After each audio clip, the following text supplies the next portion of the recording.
Hello, good evening, welcome to Rangers Radio. Join myself, Foxshire, on the show tonight is your Billy, and the one and only Southside. Evening, Southside. How are you doing, Ox? Good to be on the night, and good to be on with Billy, and good evening to everyone listening in this evening. Good evening, Billy boy with an H. How we doing, Billy? I am fine, my good friend. I'm fine, my good friend. How we doing, Ox? How we doing, Southside? Good evening, everybody. How we doing, Biggie? Aye, mate, aye, all right. But so I was away playing golf today, so. Well, you always get you always get still wearing brambles, Biggie. Aye, that was a good day. A good day out, mate. It was good weather the day as well, you know, so. Aye, looking forward to obviously the night and Sunday, so aye, everything's all good in the hood, pal. You can't go for a game of snooker anywhere. There's people jumping on the table. How are you, Billy? I am sound, mate. I was sitting out the front of the Speedos this afternoon getting all legs tanned up, buddy. Oh, there's a start, Southside. I was just thinking, every time somebody says Speedos to you, you get this vision. There's a thought. I've not recovered from Jaffa. Good on you, Billy boy. Good on you. I'm a float your boat, mate. A few queer looks, right enough. Well, what were you doing in your spare time? Nothing to do with me and Southside, that correct? 100% correct. Right, we've got a game tomorrow. We'll hear for the gaffer right away, and we'll maybe get an idea what we're doing with the team selection. Obviously, we've saw something in the written press as well as listened to it already, but we'll hear it, we'll get an idea, and then I want to ask you a few things as well. But it's always a big game when we play them. We want to beat them. There's no rivalry, you know. It's in their head. You know, it's nearly 2,500 days since they beat us at Pittodrie. That's frightening, isn't it? That's it, aye. Well, it was a good day up there the last time we were there. Left it late, mind you, but it was sweet. And it was a good journey home as always. Aye, listen, it'll be a hard game, and we've got a couple of guys up front that we know can score if you give them chances. We know that. But it's how we apply ourselves on the day, and I'd like to think that we'll keep the record going and we'll come back with the 3 points and hopefully no injuries, mate. And with this staff split, we can back up there again, Billy. What's that, sorry, Ox? With this staff split, we can back up there again.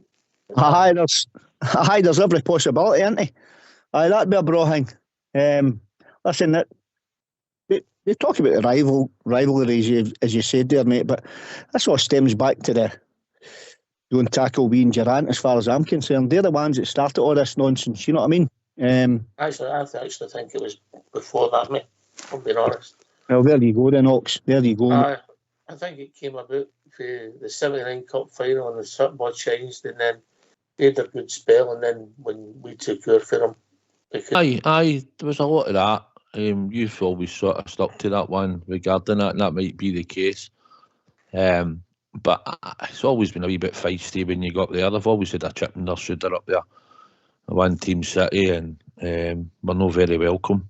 But here, makes it all the sweeter when we go up there and beat them, and we can come back down. We'd have 6 well around that. Sherlock, Jack, Wright, Yilmaz, Kent and Goulton. Wright will be back. Young Lowry also is on that injured list, has not returned to training yet. Will return to light training tomorrow, but I'm expecting Scott Wright back yet. He's the only one out of 6? Yeah. So in terms of the other 5, who, if any, would you expect to be fit for next weekend? Connor and Ryan Kent will make next weekend. Tony will be touch and go.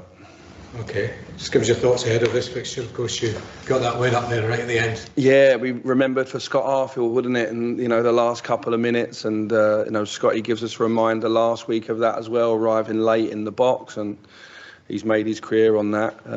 Listen, the games against Aberdeen, certainly up at Pittodrie, are always feisty. I think Barry's gone in at a difficult time and done really well. And now all of a sudden, they find themselves probably where they wanted to be at the start of the season. You know, they're in third place, and that European place it seems that it's in their hands now. Obviously, with 6 league games to go, they'll want to end strongly. Barry's been behind the scenes at the club for a long time. He knows the squad, he knows the club inside out. I think it will be a good game, second versus third. We seem to, every away game at the moment, be going to the informed team when we go away, but our away form's been really strong. I'm looking forward to the trip, and I think it'll be a good game. You obviously have got another player still missing, but you're still minded to rest other players for this game with the semi-final around the corner? No. We'll play the strongest team that's available this weekend for this game, how we want to play. I'm not a massive believer in that, is 7 or 8 days between the games. I think we have, in general, momentum. Over the last number of games, we've played well, we've scored goals, and I just want to continue with that for the moment. Graham Shinney won't be available for Aberdeen. First, I want to just get your take on the challenge itself. What did you make of it? Not seen the challenge. I'm not going to pull away from that. I haven't seen the challenge, but what I would say is that I don't like this idea that you ask a question and then you get more. You know, the ban's the ban. You know, you're allowed to ask the question. I don't think you should be penalised more for a question. That seems a little bit harsh to me. I wouldn't want that for one of my players, for example. Graham's a committed player, plays in the middle of midfield, and he has to make tackles and go for challenges. As I say, I haven't seen it, but either way, if you appeal, it's okay, you're asking a question. You shouldn't get penalised more. I think we need to look at that. Would this rule deter you from making an appeal? Should one of your players get a red card? I just think it's like we don't want people to appeal. We're okay to ask a question. The only thing I would say, VAR, we moan about what it does and doesn't do for us. I think that we've seen less reckless tackles since VAR's come back in. We should have less controversy, really, because everyone can see the thing back and the referees get the second opinion from the side, obviously from the guy behind the VAR monitor. So I just feel in this situation, I didn't see it, I didn't see the incident, but I'm thinking, well, if you appeal, the ban should either be the ban or it gets reduced. I don't see how it should be increased. I think we're setting a dangerous precedence there. Given your views on the kind of frivolity rule, the clubs have the opportunity to change the rules. They can vote for a change. Is that something you think Rangers might wish to consider? Well, I just think, like, if your player's sent off and you wish to appeal and it's contentious, otherwise I don't think you would appeal. There must have been a debate over it within the media. Aberdeen wouldn't have made it up from anywhere that they thought that they could go for it. I don't think that I just don't believe that it should be increased. And that's not, I'm talking about a player from another club. I'm the Rangers manager. I want to talk about Rangers, but if I was in that situation and it was clear there was maybe a decision to be made, as long as we ask a question, I don't think we should be punished for asking a question. Just on that, in terms of officiating, Todd was just in there and he thought his bookings have been harsh this season. Is that something you just had to tell him, got to be wary of here? I didn't know Todd Cantwell could get bookings when he played for Norwich, so that's a nice surprise that he's used to the Scottish game and stuff like that. I can't remember too many of Todd's bookings, so I don't want to go down that route. As I say, just in general with the referees, since I've come back in the league, I've been quite pleased with things, and there's been an open dialogue between us and Crawford, which I think has been really positive, and something I wasn't aware of when I was an assistant. So as a manager, I've been really positive on that. You've asked me a question on the Shinnie one. If I appealed something, should my player get more? Well, it's the club that appealed, so I think that's harsh. In terms of, Todd actually said there's a noticeable difference between referees in England than up here. As a manager, have you found a difference? No, I used to think the game up here was very robust and we allowed things to go and it was part of our game and the fans knew it, and sometimes when we went in Europe it was refereed slightly different. I think VAR's cleaned that up a little bit. I think the game now, there's no off the ball stuff. I've not seen anything off the ball this season since I come back into the league, and I've seen some things in the past, but VAR's cleared that up, I think, across football, but certainly here in Scotland. I've not seen anything this season that has been off the ball that they've gone back and looked at, and I think maybe that's because the players know all the cameras are there and the little dark arts of the game are disappearing. So I think that's a positive. I think the games are flowing well. Our whole debates every week, it seems, in the media and with every manager is around the handball ruling. Yeah, that seems to be the huge sticking point. And VAR, I don't think it's been universally, welcomed by many people, but you seem to be well in favour of it. Well, we voted it in and we have it now, and it's cost a lot of money from everybody in the league to get it in place, and so we have to give it time. There's going to be teething problems.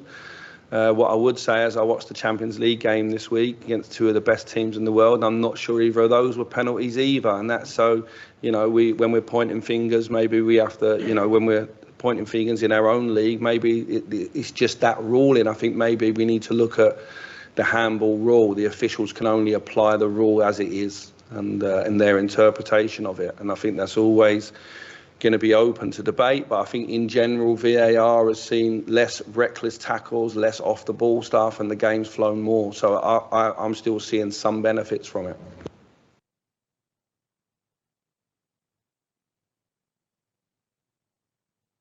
Right, thanks for that, Mr. Fox. Oh dear, the injury situation Southside. Just the surprises, does it? Have you got a bit of toilet roll with all the players that suit? Oh no, it's terrible, isn't it? You were hoping at least two out that lot would have come back at least, but to no avail. We've got Scott Wright back available. It's bad news again, mate. It's just our luck this season, I'm afraid. Yeah, Trolak had a few minutes at their place. Kent played the whole 90 minutes. And he's no played. Who else? Golson, that's new. What is that now? When was the last time he played before the Old Firm game? Was it an international break? I think it was. So he's not played for nearly a month already. Billy, innit? It's Friday, huh? That's not, it's these injuries, it is what it is. I think it was Albert was talking about it the other night on the show about we need to get to the bottom of this root, the root problem.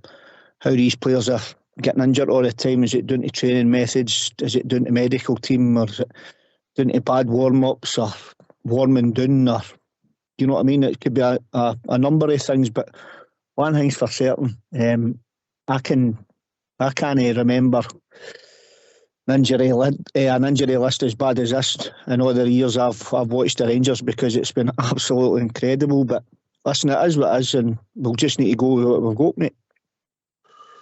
So we can't select Ridvan, we can't select Hollander, we can't select Connor Golson, Tom Lawrence, Hadji's as good as injured, Cholak, Kemar Roof. It's frightening, Southside. Yep, sure is. Is Hadji not available in the squad for this weekend? I don't think he's fit, is he?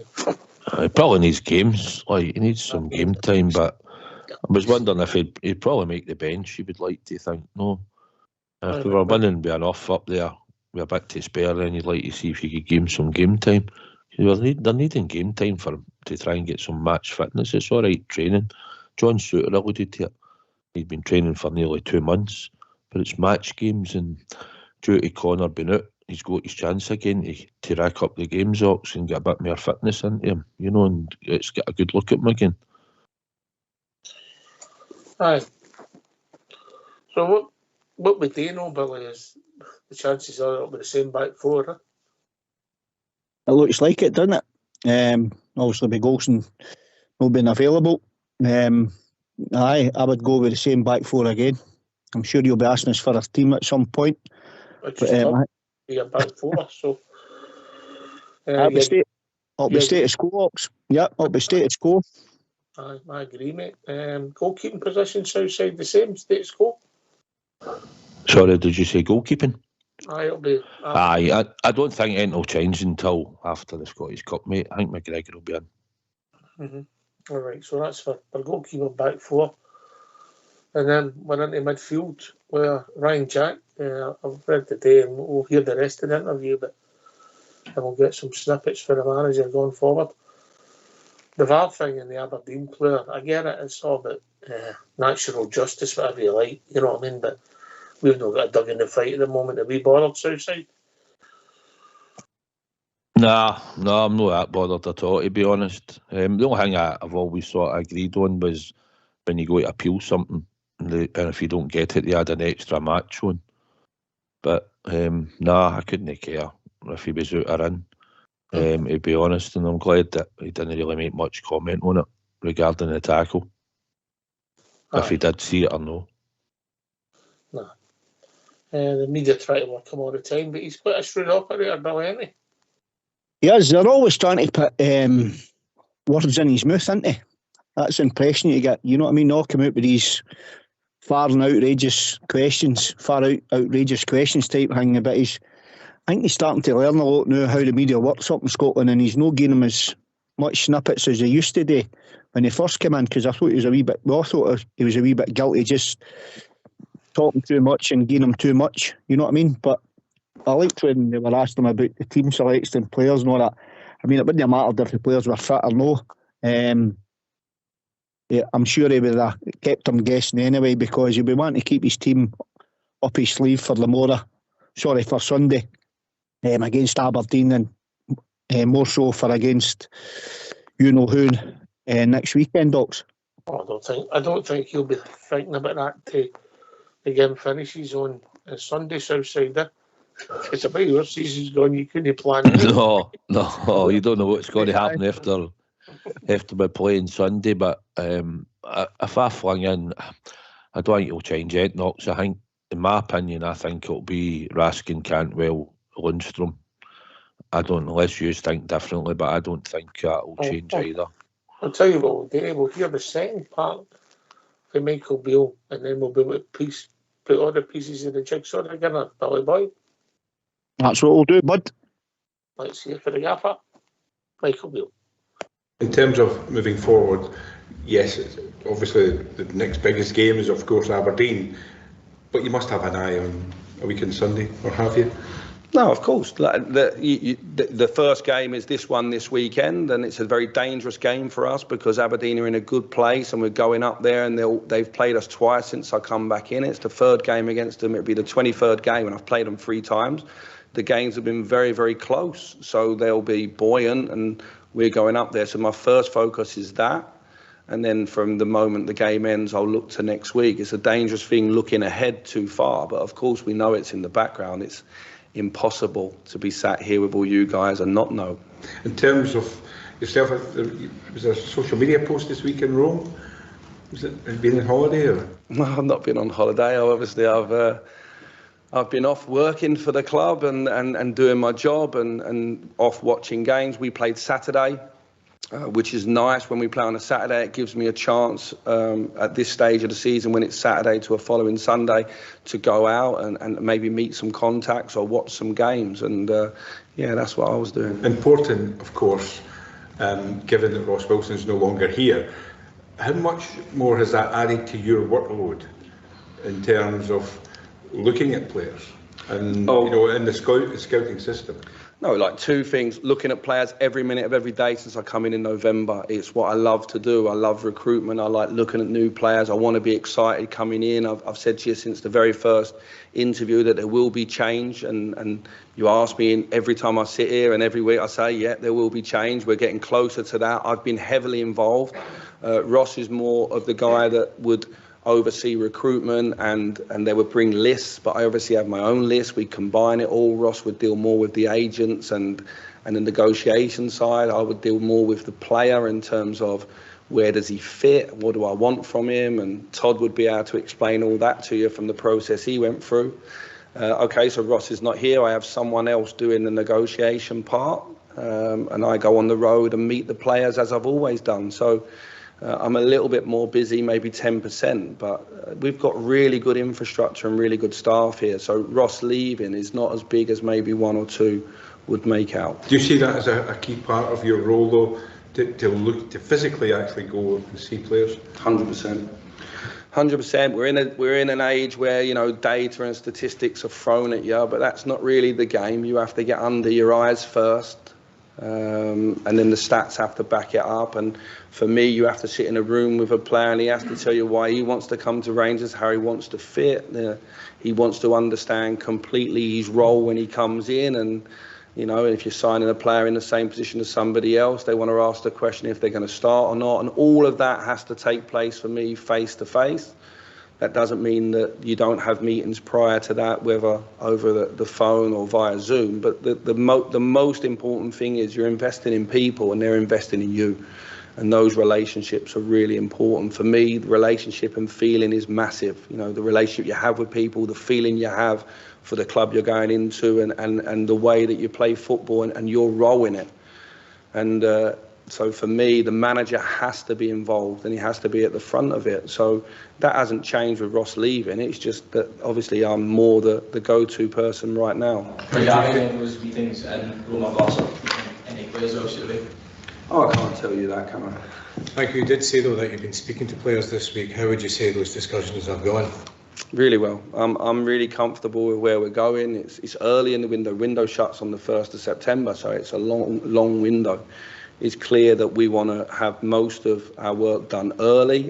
When we've done that in the past, it's always led to a strong pre-season, a strong season.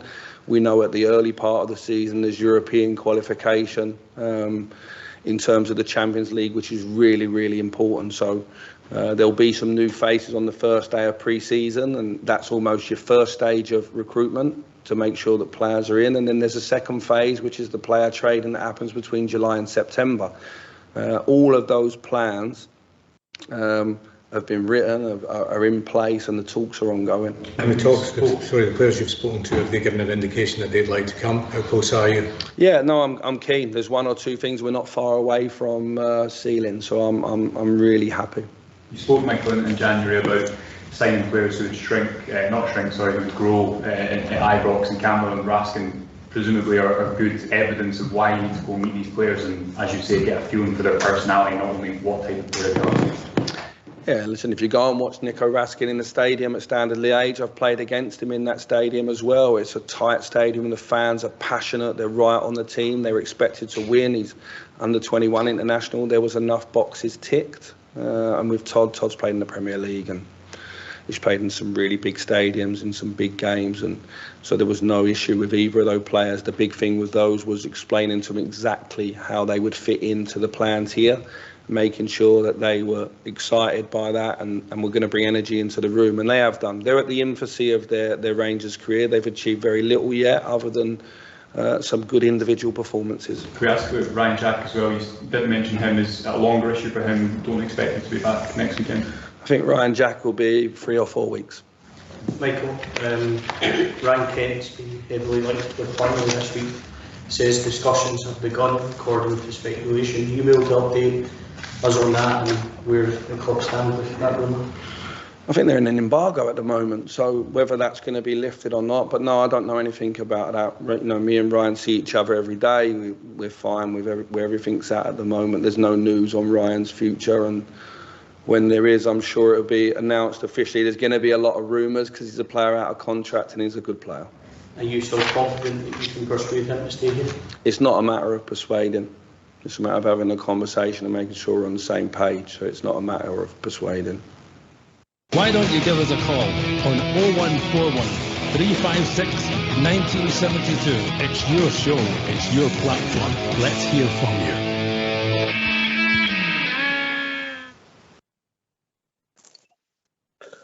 Yep, I'm with you with this midfield. Obviously, Ryan Jack out for another month. Billy Boy, yeah. It's quite damning when you start adding up the games that players are missing. Now, I know it's part of the game, injuries. It's a contact sport, mate, but wow, it's becoming a major talking point for us, isn't it? Aye, it is. I mean, I've been having a debate or two with Dougie backing for it, and I can see where he's coming from, but I like Ryan Jack Ox, and it's his ability that I like, but I did say earlier on in the show a number of weeks ago that if we could keep Ryan Jack fit, I would give him an extension of a year's contract, but sadly I don't think sadly that's not the case anymore. I think if he's got to boot for 4 weeks, that's roughly the end of the season, Ox, so I can't see Ryan Jack getting a new contract now. Here's a start for you, Southside. You ready? Aye. Right. We're talking league games here, yeah? Mm-hmm. Yeah. Last 3 seasons. 55 season, last season, and this season. Yeah? How many games has Ryan Jack started league games? Have a guess. Pick a number. 20. In 3 seasons, he has started 36 league games. It's not good enough, isn't it? No. He's picked up another injury. I get the reason why we sort of harp on. When he's fit, he can be a good player. Didn't really show up across the city a couple of weeks ago when we needed him to show up along with others. He's got the Scottish thing that we need Scottish players for the squad and all that, but I would let Ryan Jack go, in my opinion. I just think when you talk, Michael Beale alluded to, we need to be ready for Europe. That's crucial. Ryan Jack can't go into a team and play in Europe anymore. You just watch the European games; they're all quick passing, and I don't see Ryan Jack. We'll not go into Europe and dictate games. We'll have to do a lot of running about and chasing the ball at times. So, for me, no, Ryan Jack's finished. Box. It's a frightening number, Bill, isn't it? Now, obviously, there's substitute appearances and there's other games he's played, but that's, we're talking bread and butter here. Aye,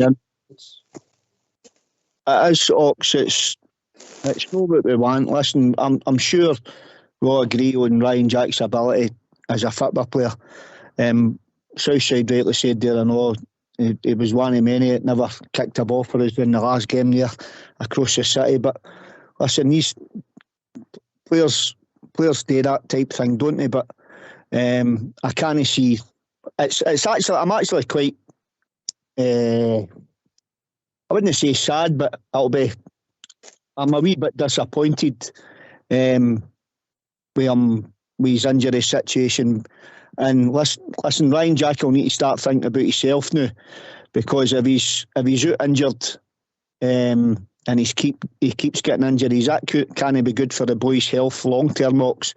You know what I mean? There's players, when you look around the globe, there's players, good footballers have retired at an early age because they kept on getting injured all the time and that whatnot. So Ryan Jack will maybe need to start having to look after Ryan Jack instead of Ryan Jack looking after Scotland or Ryan Jack looking after Rangers Football Club, Box, because first and foremost it's his health that's on the chopping block.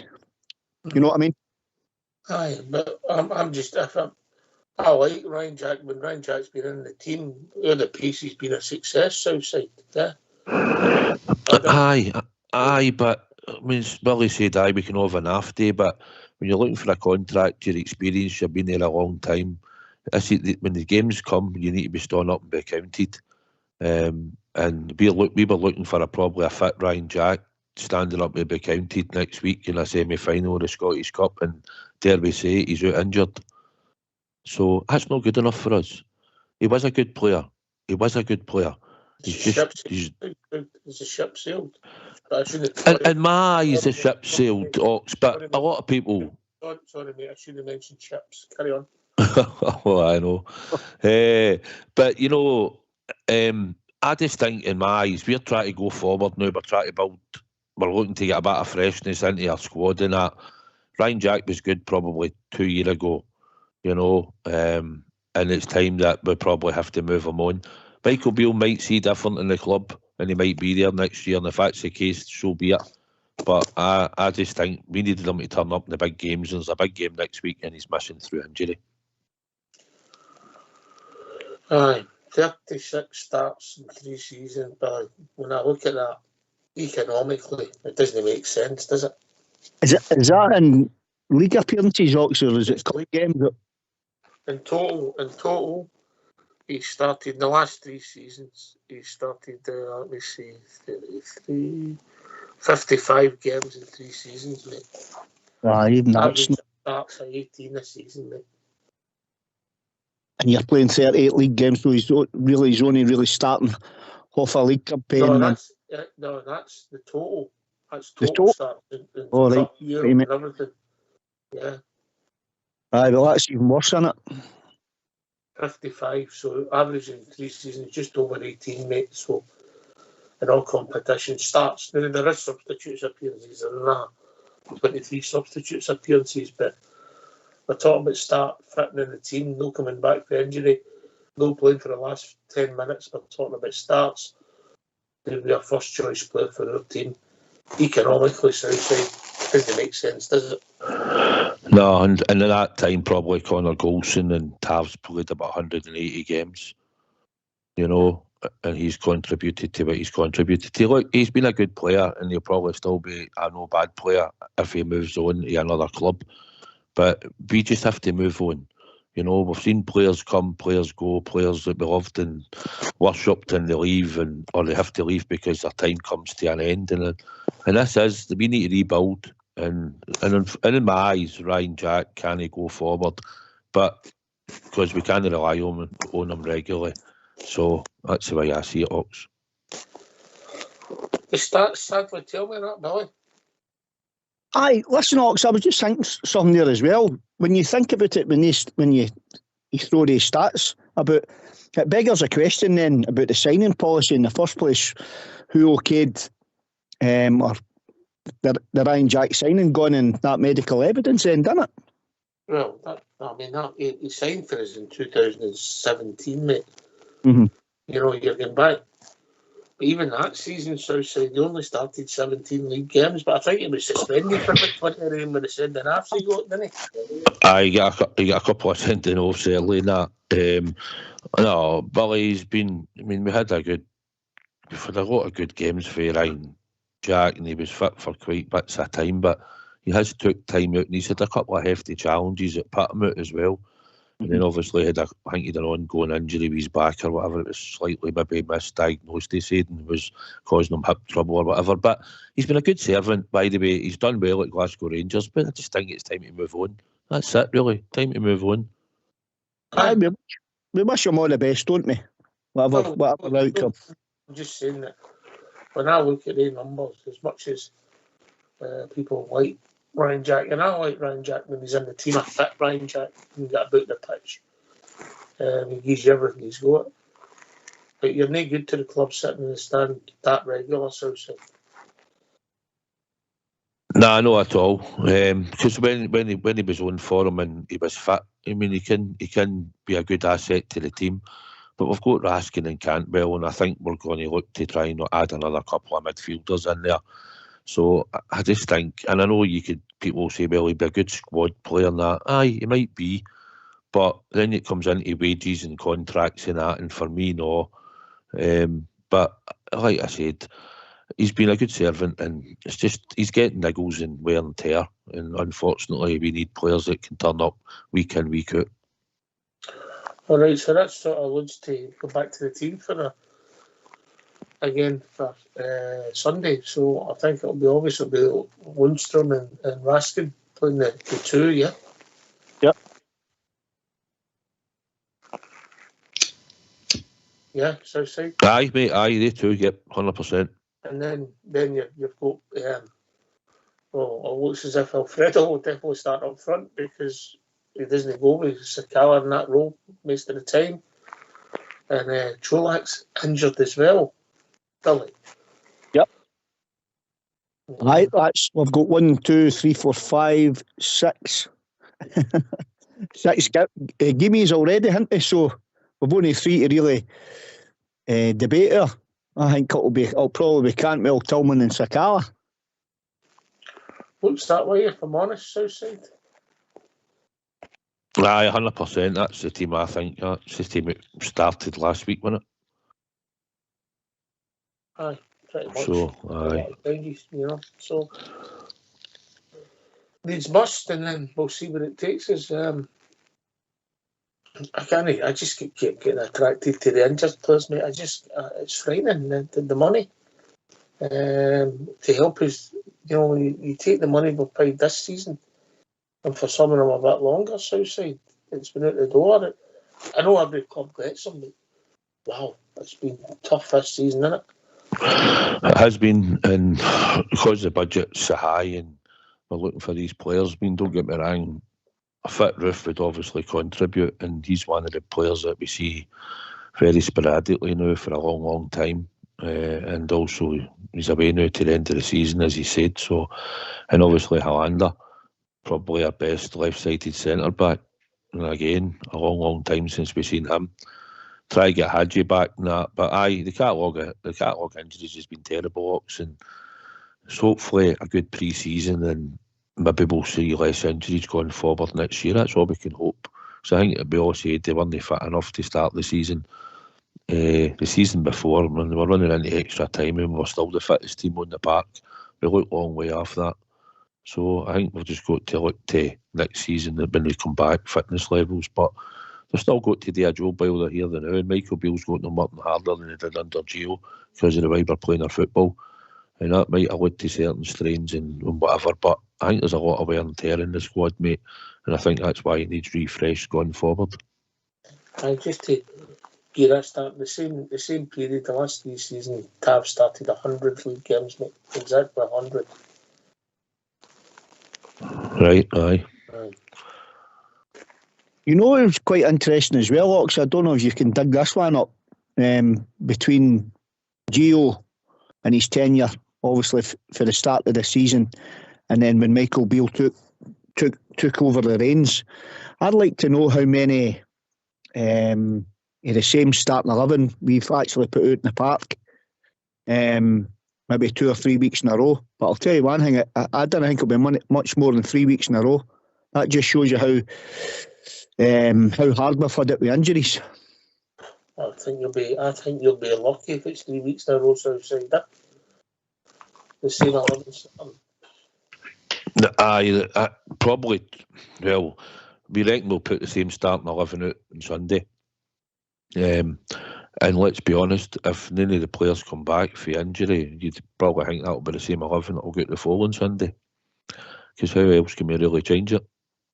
You know, so he's not the chance of consistency, Billy, but we've got a good nucleus. I mean, the defence has been lining up, the back five have been lining up, and Raskin and Cantwell have been in there. It's only been one or other to go in there between Lundstrom and Jack. It's been fighting it out. And up front, it's been mainly Sakala. Alfie's been getting his chance back in the team, and it's usually been Kent, Tillman. So, no, there's only been 1 or 2 fighting out the sort of places, Ox, in his 11, really, most weeks. Aye.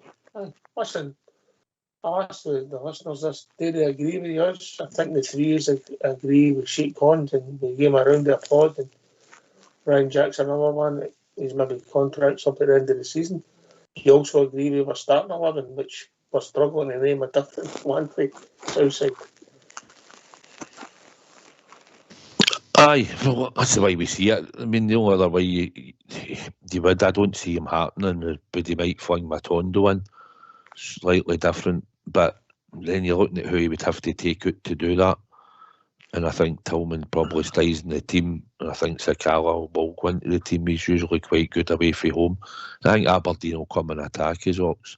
And if they want to come and attack us, then that'll suit us. What has in the past, we're coming forward, and Hearts and Hibs tried it at home, and they were unsuccessful. So I think we're a bit of pace up front.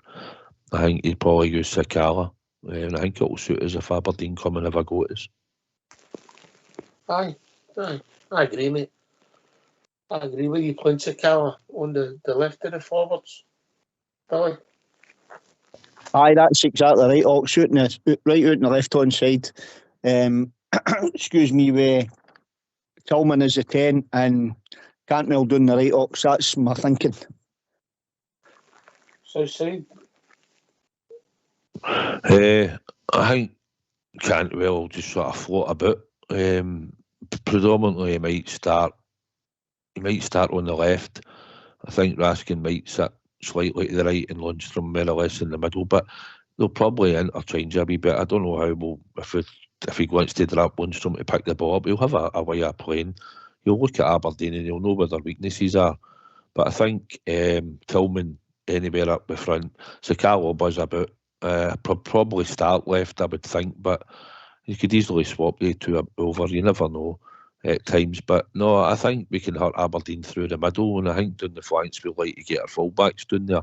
So I think Sakala and will probably play quite close to Tillman and Alfie as they have been, the way they've sort of set up the goals ox, and I think we can hurt them through the middle and not so much down the flanks. I think we'll use our fullbacks for that.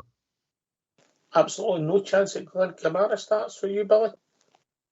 No, I can't see it, Ox. Can't see that one. Stranger things have happened right enough, but he's not really kicked a ball in anger for, I can't remember the last time he started, so he's maybe fit, has been as in fit training wise, but he'll not be any fitness wise game time, so there's no way I can see Camera getting a start. Maybe if he's on the bench and the game's put to bed, he maybe get, I don't know, maybe 20 minutes or something like that. I could possibly see that happening, Ox, but other than that, I can't see him getting a start. All right, you're right, mate. He hasn't featured. It's disappeared quite quickly, Southside, isn't he? Aye, we know he's been nursing a knee injury. You know, Michael Beale had said that in the past, but aye, it might be that the fact he's just maybe he's got Cantwell sort of in that left role. He's a bundle of energy. He's running about. He's picking the ball up. He's creative, and we've got Raskin in there threading passes, and aye, he's no featuring. You'd think, well, where else does he go into the team? But it's not to say he could surprise you. Michael Beale could put him in the team. Let's be honest, it'd be up to him. He might have a plan and see how he can hurt Aberdeen, and he might think. But to me, he's not get the match fitness, Ox, and he's been missing for quite a while. So I'd expect him to be on the bench. Billy, is that your first choice pairing and the two holders, Raskin and Lundstrom? Aye, I think so now, Ox. When we look as far back as the final, when obviously Lundstrom hadn't kicked the ball, I think for, was it 3 or 4 weeks or something like that, and you could see he was toweling in that game. But that would be my preferred pairing in there now. They could be a perfect fold for one another now, Jacks. I thought Jack and Raskin, to be honest with you, Ox, Southside, I thought the two of them were starting to strike up a good understanding in there. And then obviously Lundstrom will need to come in there and they'll need to start again type of thing. But I think that could be the perfect fold. Lundstrom and Jack in there, especially on Sunday, and fingers crossed everything goes all right. And I think they'll be the two that will start in there and off next week. You're playing Lundstrom and Jack in there? Sorry, Lundstrom and Raskin, sorry mate. Oh, I thought you were hanging about with GB. No comment. Well, I'll be interested. I mean, John Lundstrom, I think we need some consistent performances to win the support of Southside, if I'm being honest. I'm being kind. Aye, 100%. I mean, he's got to step up. You know, he can't go on last year's endeavours and a couple of games this season where he played well against Hearts. The whole team played well against Hearts. Same as he played decent against Hibs, and he was part of that. But he's not been picked as man of the match and all that for a long, long time. He's not put in the performances. I seen him do something on Saturday when I was watching the game. He actually ran after the ball, believe it or not, and he sprinted right across the park towards the Govan stand. He made the run. We never passed him the ball. We played another direction, but he took a runner with him, and I thought, wow, not seen you do that for a long, long, long time. So the penny's dropped to him. He wants a contract. He's got a year left. He's probably thinking, listen, I've got a good lifestyle up here. I get good money, and I get a good chance to now, under Michael Beale, to go forward, win trophies, and be more successful. But he's got to earn it. And I don't know if Michael Beale would have him part of his plans going forward. We'll wait and see. But I'd like to hope that I think we all agree he's probably going to be picked on Sunday. So it's time to step up and play for Big Lundstrom, mate. You write a song with that, step up and play, Billy, can he? Aye. I'm not bursting into a song, but no, all right, okay. Stevie's job. Stevie's a man, aye. Stevie's a well, he's getting ready. he's getting ready for the weekend. The big one, Aberdeen better brace yourself because Big Stevie's coming. I was just looking at their form there, Ox, Aberdeen. They've only lost one goal in the last 5 games, but they play that. I noticed. I'll cut across you, Billy. We'll be joined by Ian. Evening, Ian. Hello, how you doing? All right, mate. What's on your mind? Just on the injury list we've got. How long have you got, mate? All night. No, my personal opinion is I don't think. Well, I don't think the pre-season was tough enough. They went up to speed by the time the season started. So all the players are trying to push themselves to get fit. I don't think you're alone in that thinking. I'll pass you to Big Southside, who championed that right at the start of the season. Southside.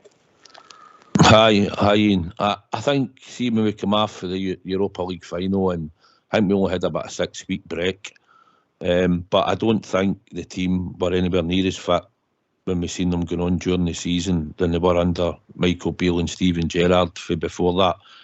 Testament to that's the finals and the extra times and that, and the team were always had plenty of energy left. I think Gio trained them differently. I don't know if it was because they had a shorter pre-season and the amount of games that we had for the season before and the style of football he wanted to play. He might have thought, I'll do pre-season slightly different. But it's not helped us. We can see the players haven't looked fit all season. We've picked up a lot of injuries. And I think that's for going next season. And I think Michael Beale will get it back on track. That we'll have it as long as we get a good pre-season under him, and I think we'll come back a lot fitter than we've seen them before, as we did under Gerrard and Beale. Well, that was my personal opinion as well, because I seem to remember somebody that said they were concentrating more on ball retention and stuff during the pre-season rather than fitness. Scotty Arfield said that, mate. Yeah. Yeah, he said that the least running he'd ever done at a pre-season. Yeah, so you're spot on. Billy, in you come, mate. Hi, I remember Scotty Arfield touching on that about ball retention, So, but listen, you still have to be fit, don't you?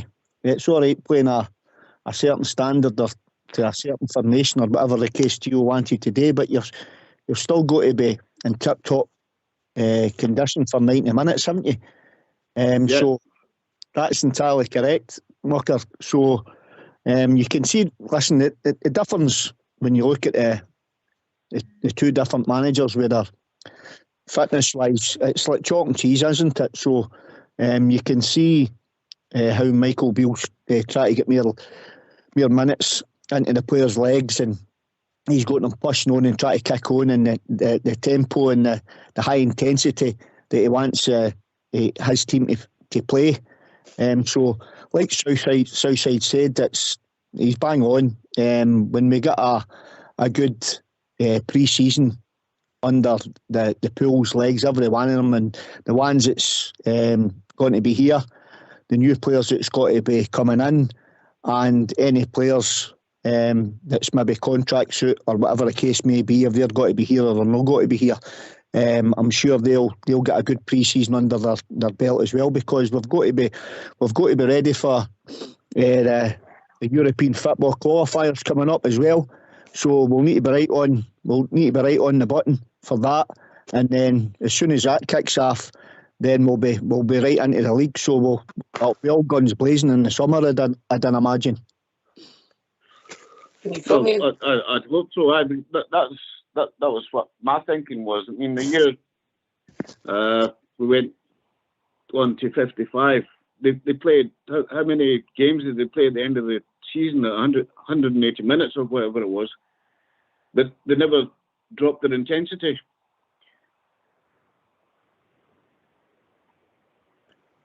Aye, that's right, Ian. But the players there, they're obviously under Michael Beale and under Steven Gerrard.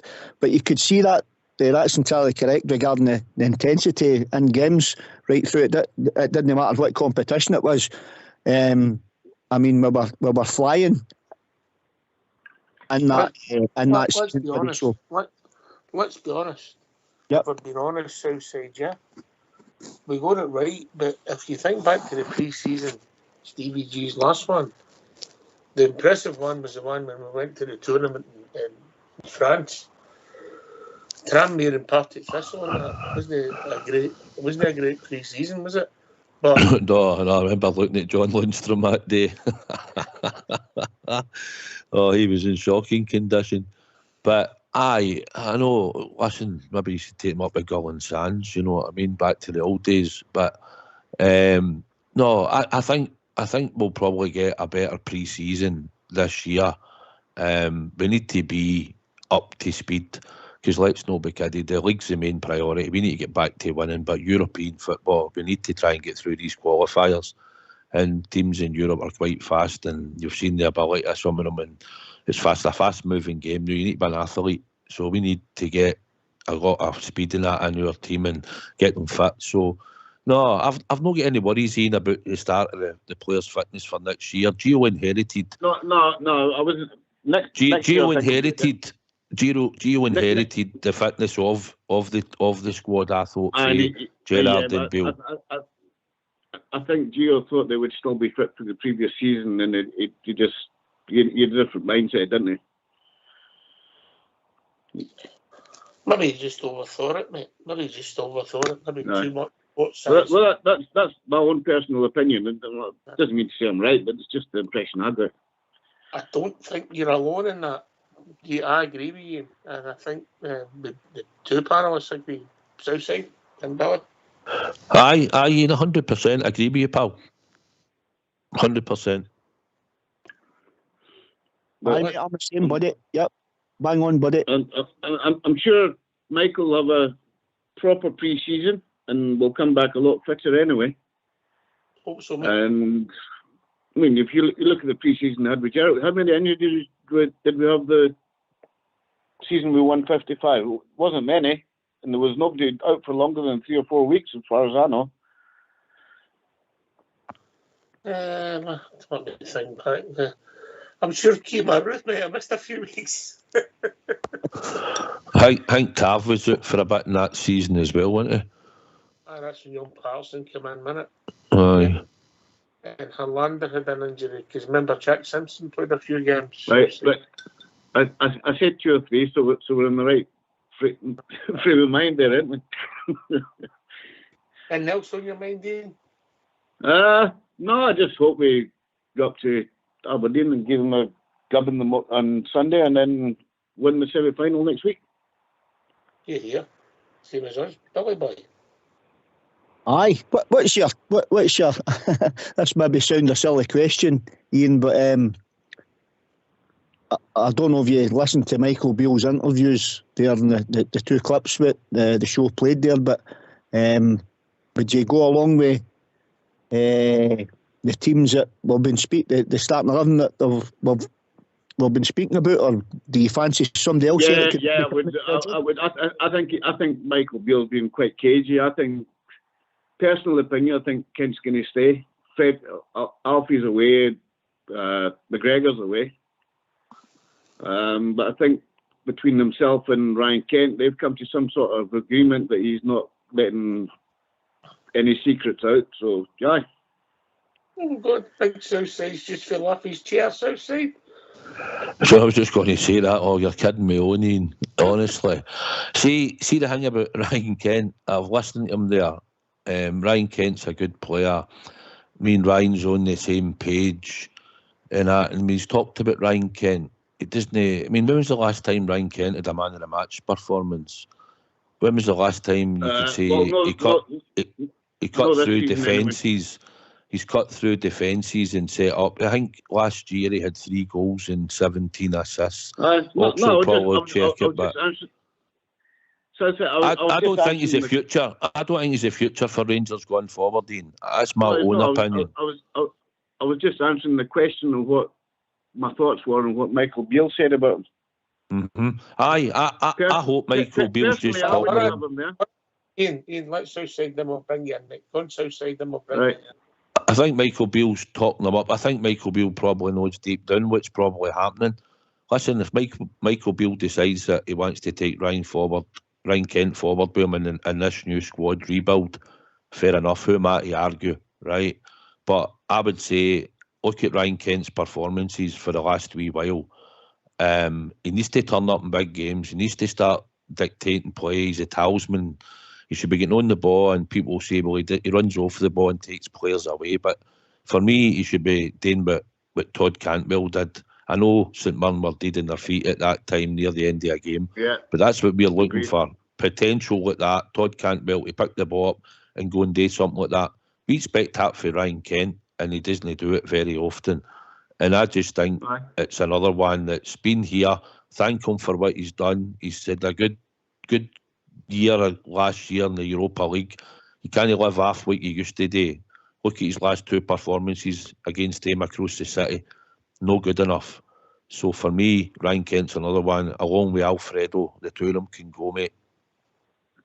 So I said I'm not disagreeing with you. I was just answering a question of what I thought of Michael Beale's interview, and personally, I think Matondo needs a wee run on his normal position, because I think he came on. He had a good cameo last week. He hasn't been given the chance because Kent's been picked every week, so Matondo sits on the bench. I think we've got a wee player there. He's built up a wee bit of body on him as well. He's got a wee bit of physicality. So, that's my personal thoughts anyway. I would say that in my opinion, and I'm being kind to Rabbie here. The jury's out, Billy. The jury's out. Aye, as with me, I know. But listen, we've been rang before about players, haven't we? Players that we didn't think could turn things around. Sorry? Sorry? You might have been rang before. Aye, good talk. Especially like Southside, ain't it? You know what I mean? I thought he was 100% right, Billy. You might have been rang before. Thanks, mate. Oh, listen, to be honest with you, we're all the same, but it doesn't matter what Rangers player pulls out of that blue jersey out of his neck and runs out in front of the Rangers support, be it home or away. We want them to do well, don't we? We want them all to do well. You know what I mean? And we'll always support them. Correct. That's what we do. That's our that's what's in our DNA. But regarding Matondo, listen, he maybe be getting a wee chance now. We Kent out injured type thing. Maybe Michael Beale sees a position there for Matondo, or he maybe sees something that we didn't see. But as Ox says, the jury's still out with the boy for now anyway. I understand that the jury's out, but I think he deserves to get a wee chance to play in the position that he normally plays in. Watch this space. Anyway, we've reached that time in the evening, gentlemen. Get yourself a mute. Don't mind putting your phone on mute in. We're going to have a tune. All right, I'll go back onto your site and I'll listen to your music and I'll listen to the conversation. Thanks very much for having me, bud. Cheers, Ian.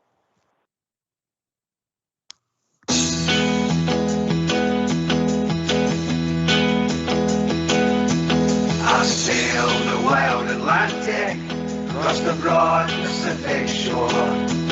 I sailed around the stormy capes and I've heard the 40s roar. I've climbed the Indian Ocean, I've sailed the China Sea, but there's a sea back home in Scotland, more than all the rest to me. It's the blue, blue, blue sea of my drum. It's the greenest sight that I have ever seen. It's the blue, blue, blue sea of my drum. And it's part of the feeling that they are free. No more I'll sail the seven seas, no more I'll ever roam. No more I'll feel the urge again, I'm back where I belong. And 3 o'clock each Saturday I'll join the mighty throng. With flags and banners all around, I'll proudly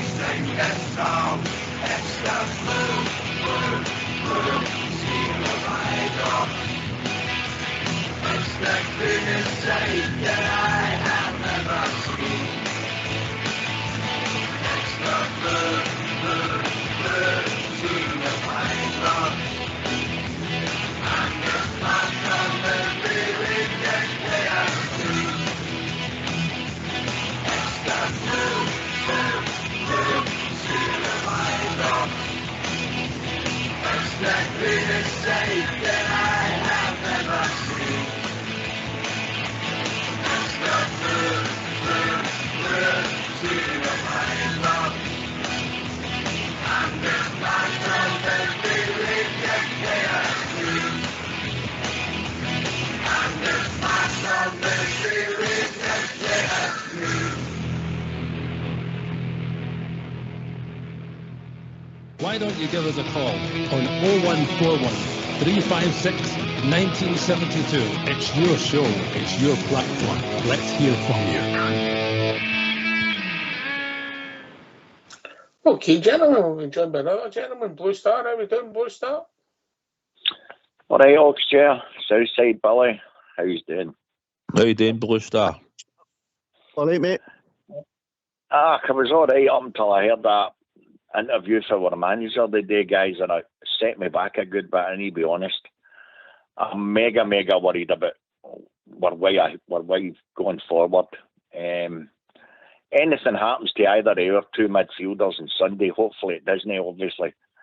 We're right up the creek. We have got no backup whatsoever. Oh, she mentioned Kamara there. He's so far out of the equation, it's frightening. With Jack out injured for another 4 weeks, I think we can safely say that's put paid to him getting another contract, definitely. But for me, guys, the lack of... we always mention quality. Good grief, it's got to the stage now. The lack of players, never mind quality. The middle of the park, we're absolutely decimated. We really are. We've got a hard game up there, and I watched a bit of that Arsenal game there, Ox. And they always play the ball out to the back the same as we do. They get Southampton's got two wee nippy guys up front, and you've never seen so much of capitulation in all your life. And I'm thinking to myself, we're getting away with that week in, week out. I just hope it's a change of formation when it comes to us playing European ties, because if we play this way, playing out for the back, and if a team plays that high press, we're done. And we're finding that out, playing that other mob. As soon as they hit us with a high press, we are struggling. So we need players badly, and quite a few at that. And Southside's bang on, Ox. See, that's nonsense we've all been talking about since the start of the season. We can hang on to this end and hang on to that end.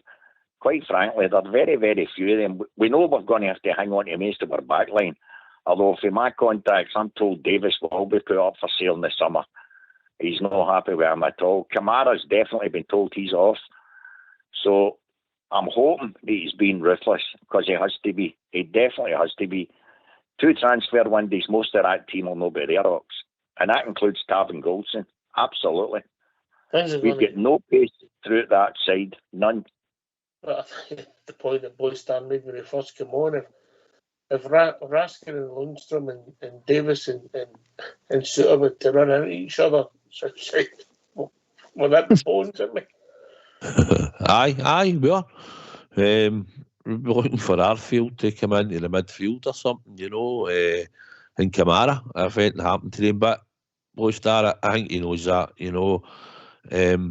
We've obviously got to look at it. We're hoping we don't pick up any injuries, and it's the team that we know it's going to roughly play unless he has some magic wand that he's going to change something.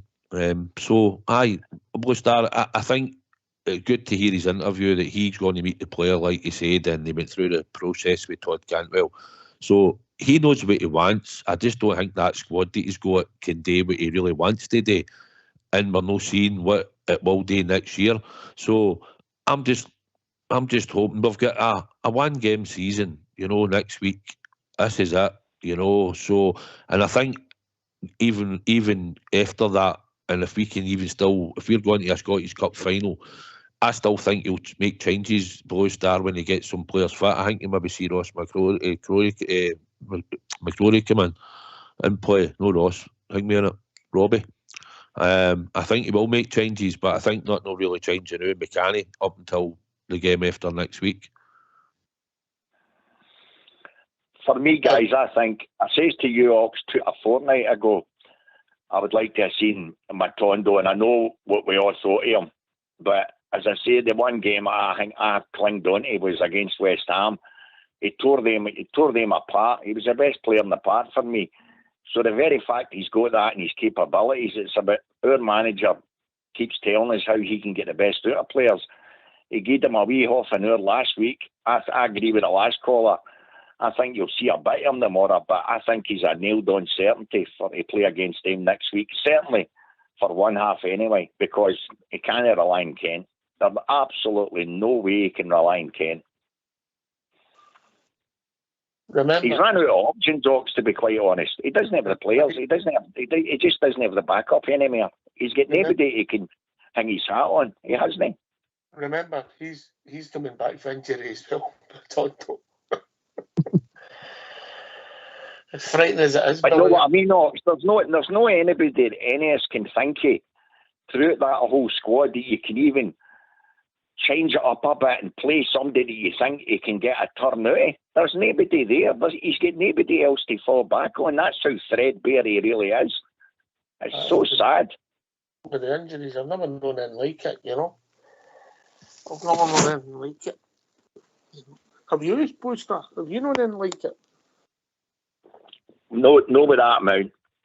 And certainly, more often than not, even if somebody's been out long term, when they come back, they can usually get a good run out of them. And this is what I'm worried, Ox. I'm not being funny. I'm being facetious. I'm being serious.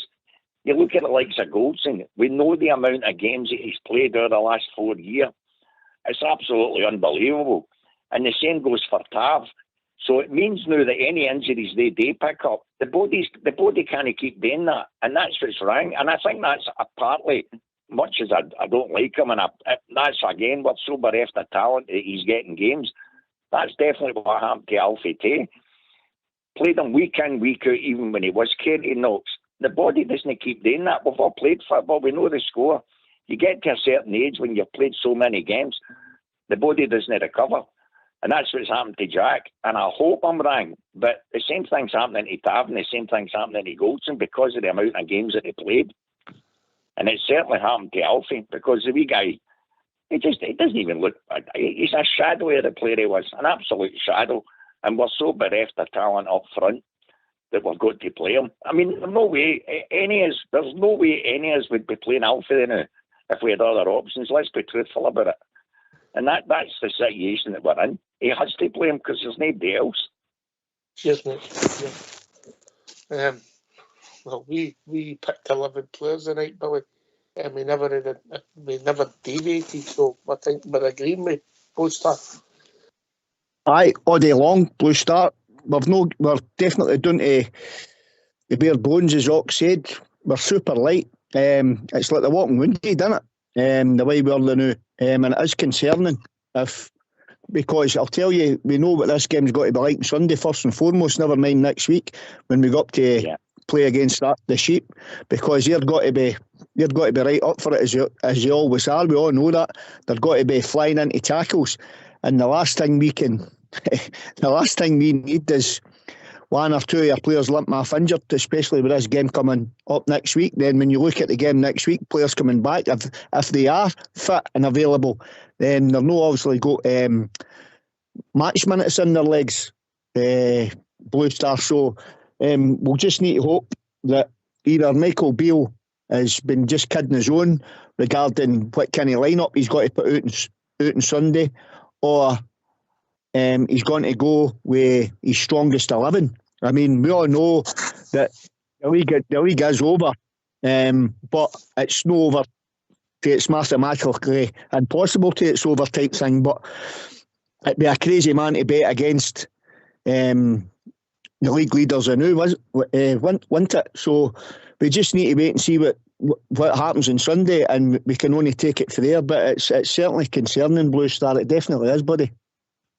Right, I'll tell you what we're going to do, because you've talked about recruitment. We might get a wee snippet about how Bill deals with recruitment. We're going to hear from Todd Cantwell, if that's all right with you, Southside. Aye, mate, on you go. All right. And then we'll hear what he's got to say. And he's becoming a cult hero. Is that fair, Southside, also? Or a fan's favourite, would that be? I think you can take to a player when you see that he's going out and trying, and he's getting stuck in for the team. He's a bundle of energy, because we've not had that for a while, but we can see there's potential there. Michael Beale, as we'll probably hear and like he'll explain, he knows what he's to do in the job. He knows his role in the team, and he knows his job. And I'm just thinking, as he gets fitter and understands and gets better players in there that can move, we'll see a lot more for Todd Cantwell going forward, mate. Oh, you're right. Let's hear for Todd Cantwell. What's still to play for this season, do you think, in terms of how big a season could this still be for Rangers? Yeah, I think it's. I think, to be honest, the question of what's still to play for is a bit of a silly one, because I think, as players, as staff, and as a football club, we've got a lot to play for, because we play for Rangers Football Club. So every game's important. We've got a semi-final to look forward to. We've got the rest of the league to finish strong and build into next season. In terms of the semi-final next week, has that been spoken about at all? No, it's not our focus. We've got a game on Sunday, so our full focus will be on the game on Sunday. That's how the manager likes to do it. We like to tackle the task in front of us, and then we move forward after that.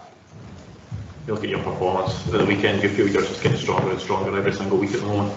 Yeah, I'm enjoying myself.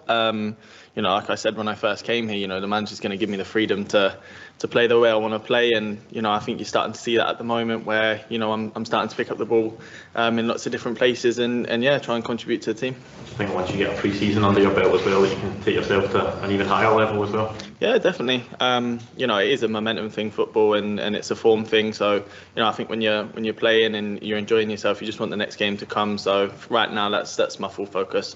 After the Celtic game, you put a post on social media about them not losing for, them not winning the game, you losing it. There was a lot of reaction to that. Does that just show that the focus there is on this football club and what it's like playing in this city?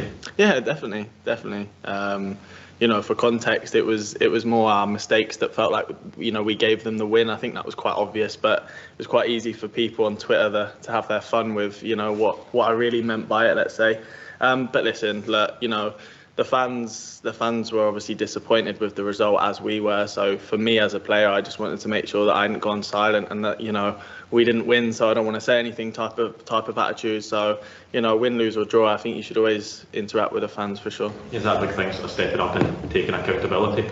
Yeah, for sure. The game itself, we felt like we were playing well, and we did give some easy goals away, so it was frustrating, and I think that was the context that I really meant by that. But yeah, no, in general, I think we've had a good reaction since. So yeah, you showed a response, and it's about continuing that on for the rest of the season. Yeah, definitely, exactly like I said before. I think every game's important at Rangers Football Club, and the manager, the staff, the players are all very hungry to continue with building forward, really. So the manager spoke after the weekend about keeping on you, and he was pleased with your performances, but he believes that there's a long way to come from you. What's that like for you when you're playing well, but you know that the manager's going to help you to find even better performance levels from yourself? Yeah, it's good. Like I said, the reason I came here was because of the manager, really. So, as far as, the bits and pieces that we talk about day in, day out, and, the bits that you're seeing from me now, like I said earlier, where I have a little bit more freedom and bits and pieces like that, it's exactly what we planned for. So, that I know the best of me is still to come, but I'm enjoying myself at the moment. And with that freedom, you're also playing with players like Nico and Malik.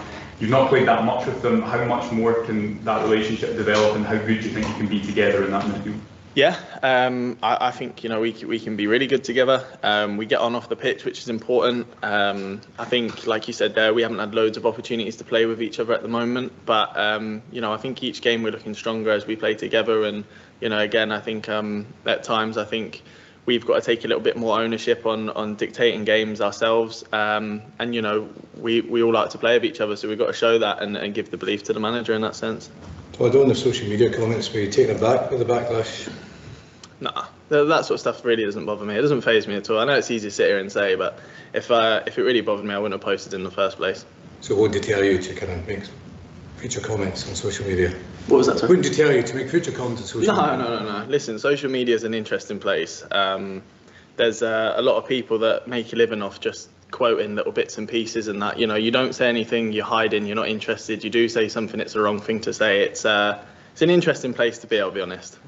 And just your overall time here, fairly new to the club, how would you describe it so far? Yeah, I've really enjoyed myself. You know, the size of the club is massive, and you know, the responsibility is something you only hear about. You now feel it now that I'm here and I've settled. You know, I really enjoy myself. I'm really enjoying playing at Ibrox and really enjoying the responsibility that's on my shoulders at the moment. What have your teammates told you about the rivalry with Aberdeen? To be honest, I think most games, you know, I think as Rangers, as a player, you have to go into the mentality of like no one really wants to play you, and when they do, it's some sort of a rivalry. For me, honestly, it's a compliment to where you are. You know, if every team sees you as a rival, they don't really want to play you. That's the way I'd look at it. Listen, I don't believe in hatred in football. I think it's silly. Rivalries are healthy because it means that there's competition, which means people want to win games. So there's no hatred there. I think it's just another game where we can go and enjoy and try and turn the form that we want on. And how important is it, obviously, with the big game around the corner next week, to get a result this weekend? Listen, it's important for what we want in terms of the league, but really, you know, football's a strange game.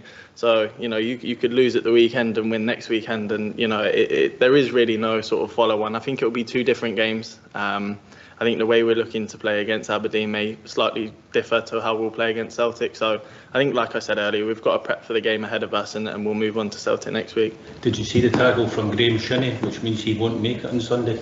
I did, yeah. To be honest, I don't really wish to comment on it. Listen, I've seen it. My opinion is my opinion, and it's irrelevant because it looks like, you know, the solution or the result is not going to change from my opinion. Are you finding there's a difference in the way games are refereed north of the border?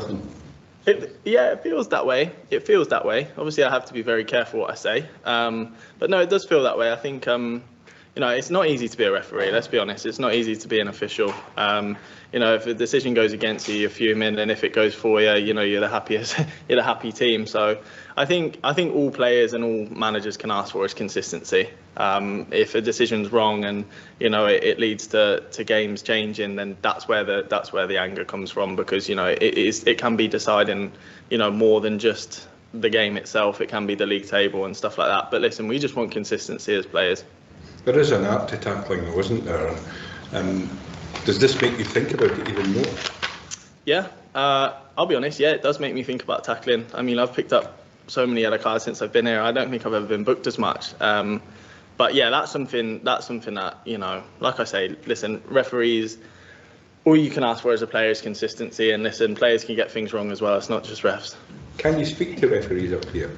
That's been difficult, but that's also been difficult in my whole career. I don't really think referees want to hear from players, to be honest. I think, you know, especially when you're in a moment, you're probably not the most polite you'd like to be either to the ref. So I'm not sure that they probably want to have a conversation with you when you've just called them whatever you've called them. So, but yeah, no, listen, it's all part of the game.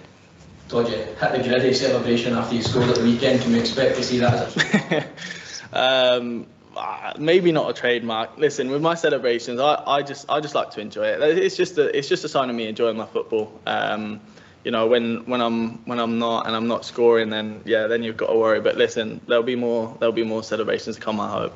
Was that a nice moment when there was a young fan after the game came and copied the celebration? Yeah, no, I saw that. I mean, that's what it's all about, isn't it? You've got to inspire the younger generation. And listen, if you're not enjoying playing football, then there's no point playing it, is there? The fans have really taken to you very quickly, become a fan's favourite. Is that something you've enjoyed and you like that side of it all? Yeah, it's been amazing because it's been so organic as well. You know, like I've just played the way I want to play. I've worked the way I want to work, and you know, it's fantastic to have that feeling like, you know, the fans like you and they want you to be in the team. And you know, it is powerful for me as a player to have that sort of connection, and it's something that, you know, is definitely special about Rangers.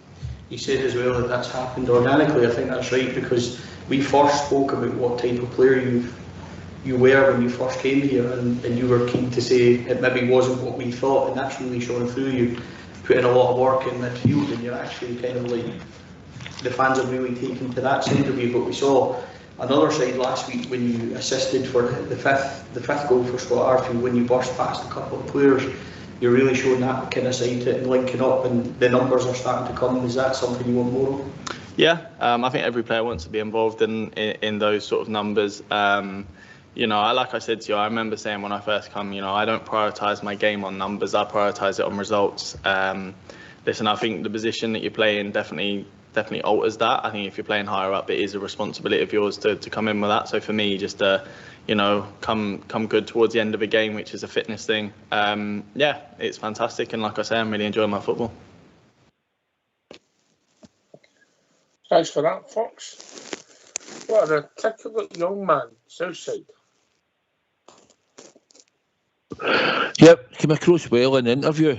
And I think he talked quite well about the club, talked about the pressure of playing, the game should matter and all that, and you keep it going for momentum, builds confidence about the club.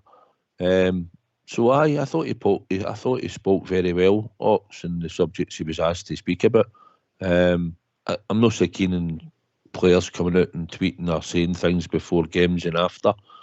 But apart from that, I think he knows what's expected of him, and I think he's enjoying his football. Clearly is, as he's saying. And then I think once we can add a bit of quality like him and Raskin into the team, I think we'll see him develop into a far better player as well. And that's all positive for us, mate. That's what we're looking forward to, seeing a better Todd Cantwell going forward. All right, we've been joined by Bob J. Evening, Bob J. Evening, lads. How are we all tonight? All right, mate. What's on your mind? You're there. Well, first of all, what kind of squad list have we got for Sunday? Have we got a multitude of injuries? Is everybody okay? It'd be easy to tell you who's okay, but I've done to the bare bones, mate. There's nobody coming back apart from Scott Wright for last week, Bob J. Right. Okay, that's fine. We can go with that then. Because the main one is next week, obviously. But you're always wanting to go up there and win, eh? Ox, I was saying earlier on when I phoned in, I'm dismayed about the news coming out about this Hummels carry on. Is there any truth in the rumour that they could get £19 million if Rangers are found guilty on this? I don't think so. I'm not a man of finance or figures, but I wouldn't think it would be like anything near that, surely. Was it in the Scottish press, Bob? I don't know. I'm one of the people that buy the Scottish press, so educate me. Was it in the Scottish press? I don't know. Must be true if it was in the Scottish press. Blue Star, what did you make of Todd Cantwell? Well, he's man at the moment. He talks very well, but I've got to say, that first guy that asked him all the questions, that's just shocking. Rangers presser department's got to do something about this. Even in all honesty, even the questions Michael Beale get asked today, you ever noticed it? Is it no utterly shocking? You watch the other managers getting interviewed and they don't get asked anything like what he gets asked. But what they asked that first interview, that line of questioning was diabolical. But for me, he's been a revelation since he came in. I think the wee guy's been a terrific player. I thought he looked very slight, but boy, it doesn't hold him back any. He wants on that ball all the time and he makes things happen. And I'm glad we've got him. I think he's a great wee player. There's different kinds of braveness on the part, isn't there? Yeah. Oh, without a doubt. Oh, as I say, he is slightly built, but he's got a heart of a lion, and you can see he knows he's playing for his future. The wee guy's no daft. He was a big name down there at one point when he started off. That boy can get back to that again. Of course he can. But first and foremost, the very fact he talks about is, he says, look, Rangers are a massive, massive club. I just want to play well here. That's what we want to hear. And best of all, the boy's doing it on the park. You can't ask for any more, you know. I think he's been terrific since he came in. Yeah, Dolly, his numbers are getting up, as mentioned in the press conference. He scored a couple of goals. He's made a few. Aye, Ox. The first time I seen him at Ibrox, watched him live, I just immediately took to the laddie. I could see he was just a proper football player, I liked what he was doing when he was getting the ball. I liked his work ethic off the ball. He wasn't feared to go in for a tackle. He was pulling players all over the place. But it was good to hear in his wee interview there, Ox, regarding the Rangers standard. So obviously the boy gets it. He gets what the club's all about, and that's a big thing for us supporters. If the players get what the club's all about, and it was interesting when he heard them talking about the pre-season, and to get a good pre-season under his belt. So listen, he's a clever young laddie. He comes across well. He seems very switched on, and he can certainly back up his ability. And let's not forget this, by the way. This laddie was rated at £40 million when he was going to when Aston Villa were going to buy him for Norwich. That's what that boy was. That was the figures that was getting thrown about doing in England. So we've got one hell of a football player on our books now. And listen, as the boy says, we are a good pre-season under his belt. You watch this laddie kick on next season. Cheers, mate. Bob Chair, what's your initial thoughts of Cantwell? Oh, I think he's a great wee. I can only echo what they were saying there. That I think he's a great wee player. He's a wee workhorse, isn't he? And I think he's one of the many people that's come up here and realised how giant a club Rangers actually are. And he says to himself, "God, I'm involved in this. This is great. This is far bigger than a lot of the clubs down south, and most of the clubs down south." So I think he's loving it here. He's enjoying it. I seen his interview today. It was good. And as the boy says, he spoke well. And he sounded well, and he's really enjoying himself here. And I think you'll see the best of Todd Cantwell next season. As you will Raskin, of course. They've been a revelation, the two of them. But we have got two really good players on our hand here. Let's make use of them. Did you mention the word best there, Bob J? The word what? Best. Best? Right. It would only be Belhaven best, though. Right, I thought you mentioned best. So let's hear for the world's best tipster. Oh.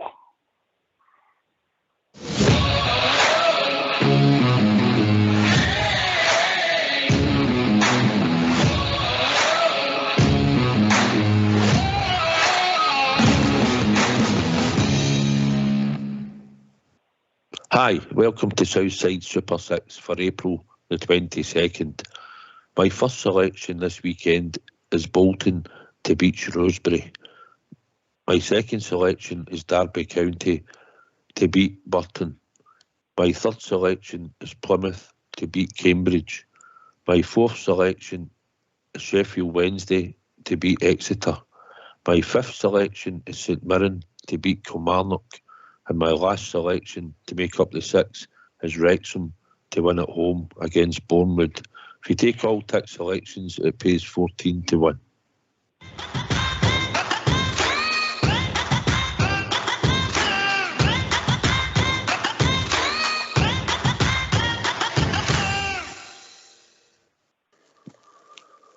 Another donation, Billet? No, listen, to be fair, the big man's trying every week, Ox, but I'll certainly give my weekly donation. But I'll tell you, I think you're going to ping it this week, mate. 14 to 1. So I'm having a wee tenner on that south side. 14 to 1. 14 to 1. Best of luck, Biggin. It's a good job I never put up. It's a good job I never tipped Arsenal anyway. No, some people on the show might want to watch it later, Bob J. I know. Right, aye, Todd Cantwell, Raskin, they're ahead of the curve in their Rangers career quite quickly. Have we putting a lot of pressure on them, Blue Star, them Southside?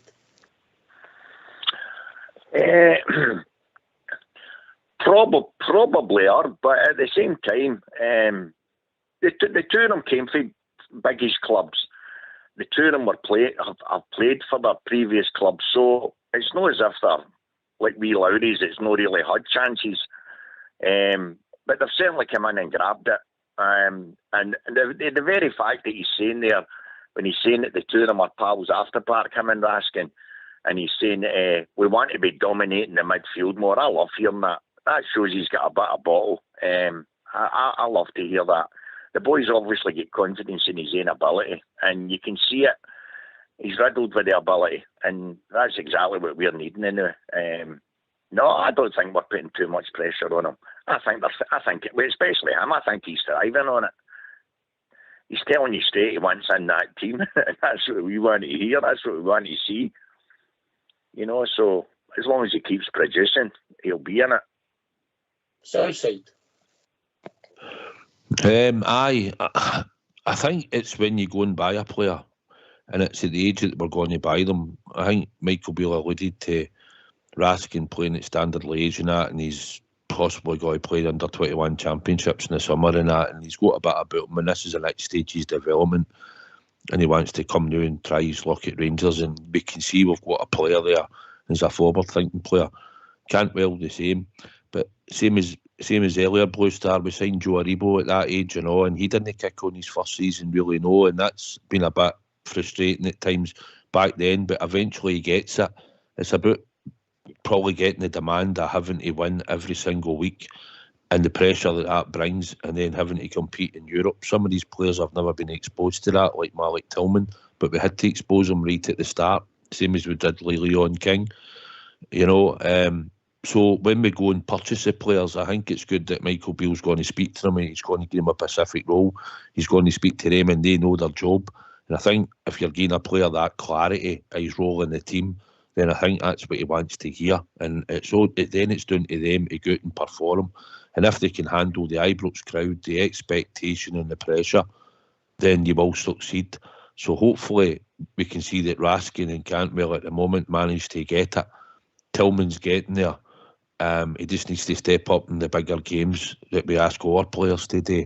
But as we're going forward, we're forgetting about that age bracket.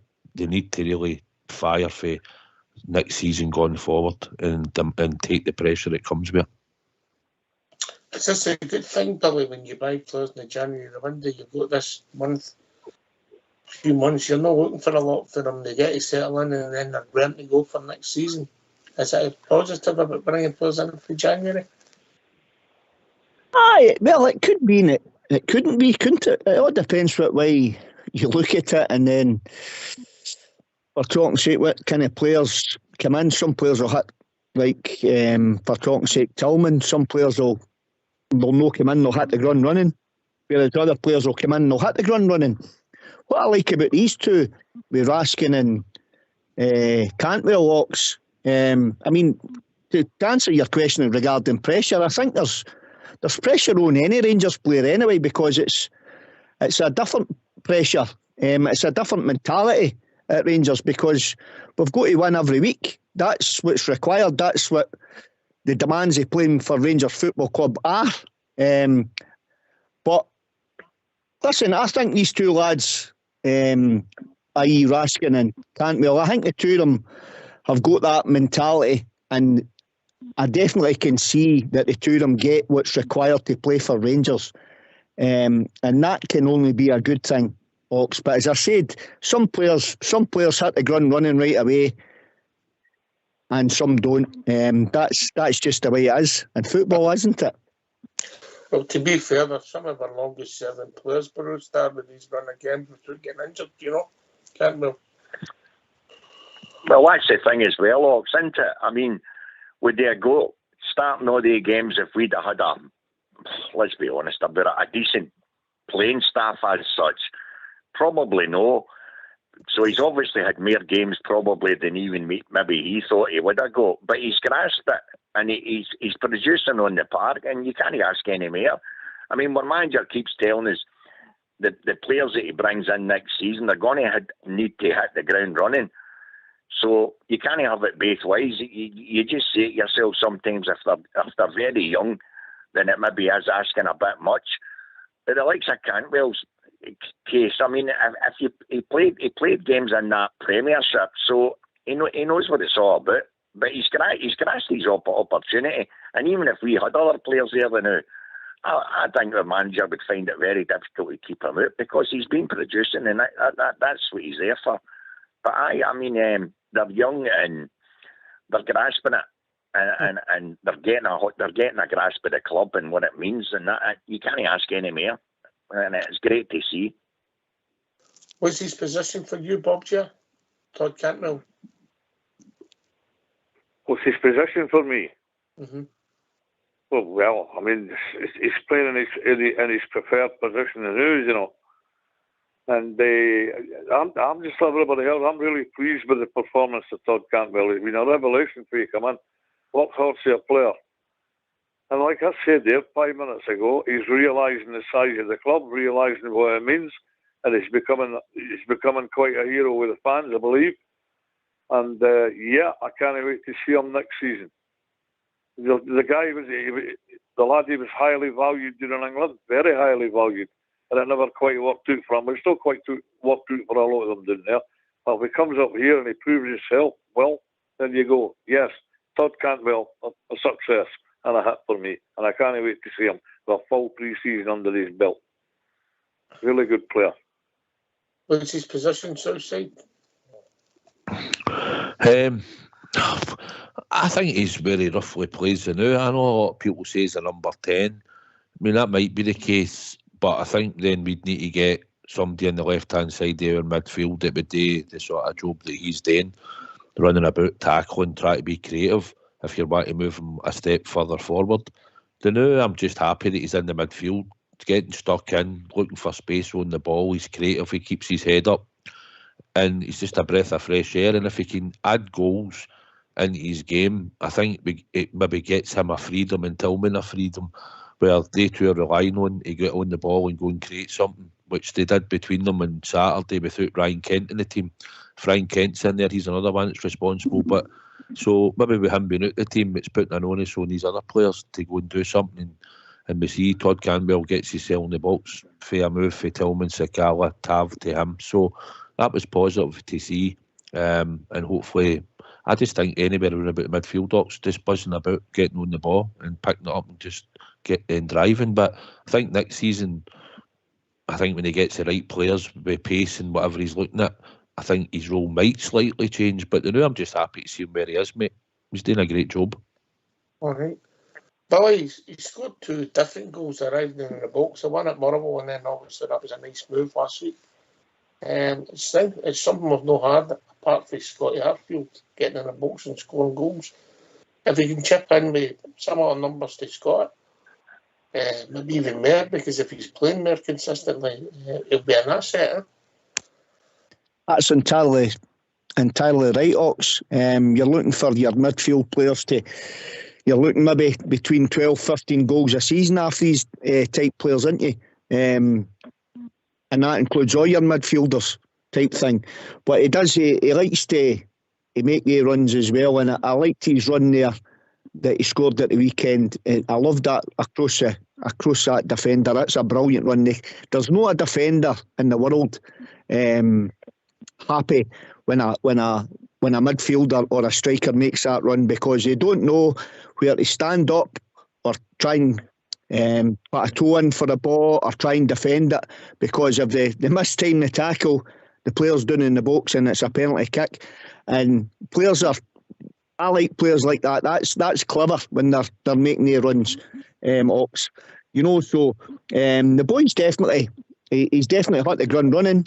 And if as I said before, if he can get a good pre-season under his belt and then add goals to his game, Ox, for talking shit like Scotty Arfield done, then I'm telling you something right now, we're going to have one hell of a footballer on our books.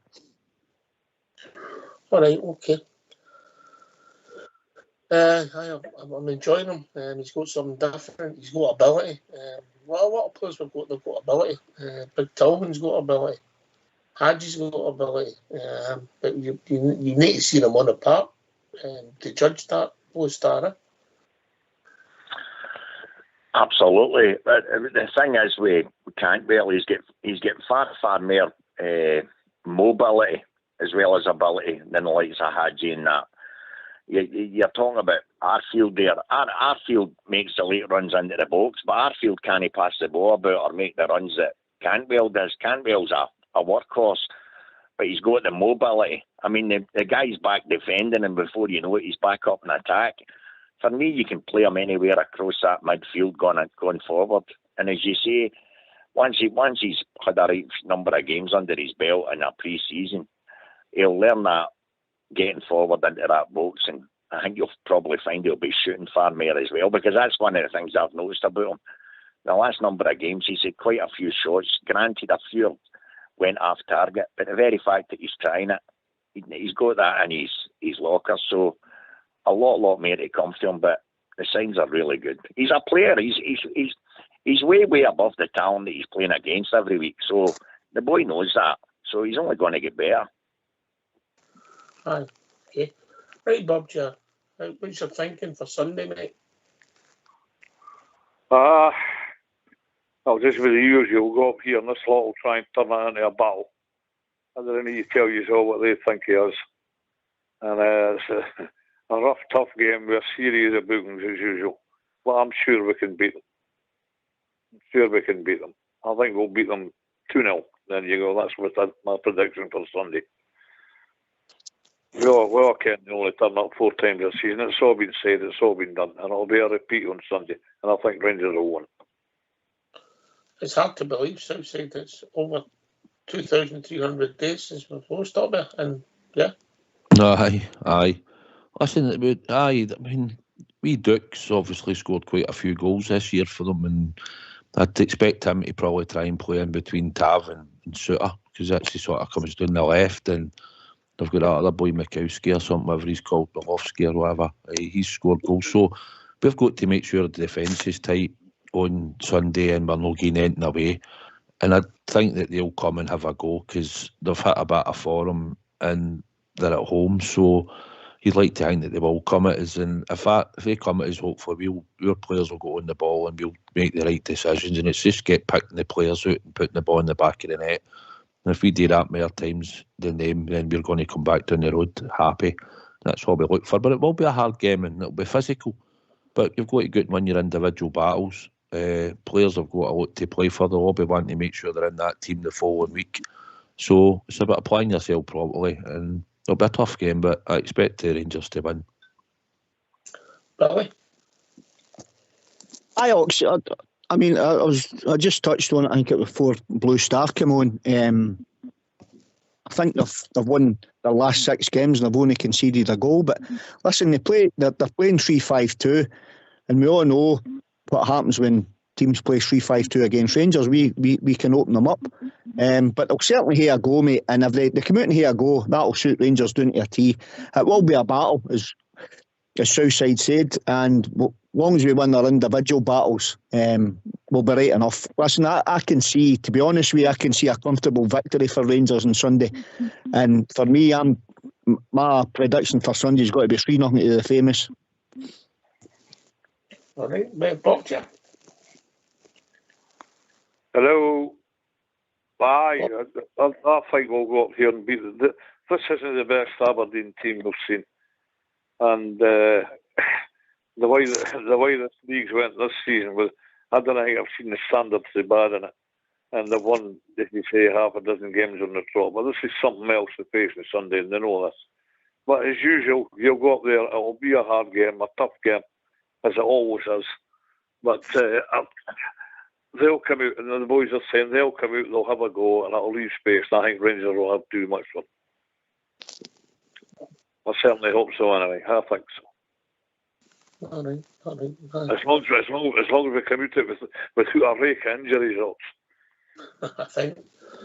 But just before you come on, Bob, Blue Star, you made that very point, didn't you? No. Yeah, for me, it'll be mega tight tomorrow. They're up for it every game against us, as we know. So there'll be plenty of flying in challenges and everything. For me, an odd goal will even do it. I think it'll be tight, but more importantly, don't want any injuries. We can't afford them. Know with this game coming up next week, that's the most important. But I think we'll win it, but I think it'll be very, very tight. How many players have we actually got injured? Southside, let's go through this, right? Redvan, go to the fullbacks, Redvan, and then you've got Golston and Harlander, yeah? Mm-hmm. Is that it? Defenders wise, we're happy with that. McCrory's just coming back from injury as well, isn't he? Aye. Right. Was that fair with the defenders? You happy with that, Billy?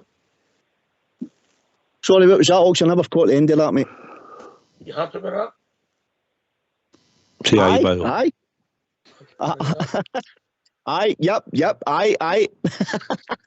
Just nod your head, Billy. That's well. I'm up. Midfield's right. Who's it? Stephen Davis. Ryan Jack. Tom Lawrence. Alex Lowry. I think he said he was fit, did he not? No. He's no fit. No. Did he know? I thought he said in his interview he was fit. Maybe I picked it up wrong. Maybe the first time. Southside. No, he was in. No, he's injured, Billy. That's about it, innit? Yeah. Aye, because Kamara's back now, isn't he? Sort of been out of the team, so aye. Yeah. And then you move up to the forwards. Jolak, Haji as well. Ryan Kent at the moment. Emar Roof. How many is that, Billy? Well, how many is it? No. I think we've got 32, 33 in our pool, and I think everybody's been injured so far this season. Oh, at the moment, how many is it now? I think that was 12. 12, 13, aye. He's got one job today. We've got him a set of cranes, and he's got one job today. Right.